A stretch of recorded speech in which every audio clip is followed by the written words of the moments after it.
कोई बहुत तेजी से दौड़ नहीं पाता तो कोई अधिक भार नहीं उठा पाता, कोई असाध्य रोग से पीड़ित रहता है तो कोई पढ़े हुए पाठों को स्मरण में नहीं रख पाता। ऐसे अनेकों उदाहरण और भी हैं। क्या आप किसी ऐसे व्यक्ति को जानते हैं जिसे सब कुछ प्राप्त हो और हम जीवन की उस एक निर्बलता को जीवन का केंद्र मानकर जीते हैं? इस कारणवश हृदय में दुख और असंतोष रहता है सदा। निर्बलता मनुष्य को जन्म से अथवा संजोग से प्राप्त होती है, किंतु उस निर्बलता को मनुष्य का मन अपनी मर्यादा बना लेता है। किंतु कुछ व्यक्ति ऐसे भी होते हैं जो अपने पुरुषार्थ और श्रम से उस निर्बलता को पराजित कर देते हैं। क्या भेद है उनमें और अन्य लोगों में? क्या आपने कभी विचार किया है? सरल सा उत्तर है इसका। जो व्यक्ति निर्बलता से पराजित नहीं होता, जो पुरुषार्थ करने का साहस रखता है हृदय में, वो निर्बलता को पार कर जाता है। अर्थात निर्बलता अवश्य ईश्वर देता है, किंतु मर्यादा मनुष्य का मन ही निर्मित करता है। स्वयं विचार कीजिए।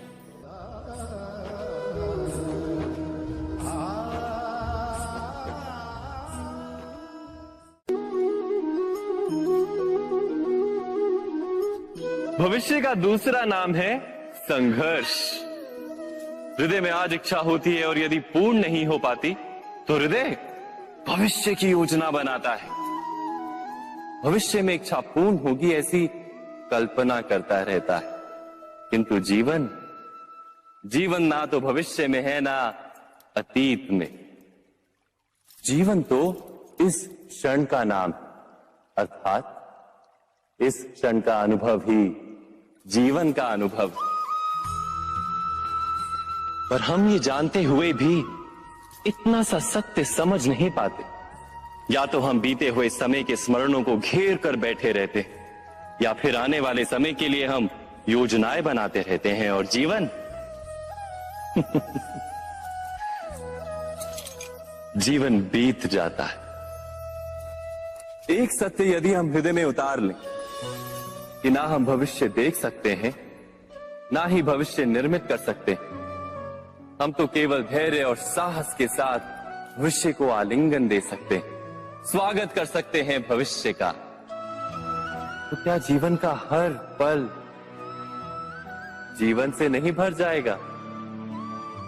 स्वयं विचार कीजिए।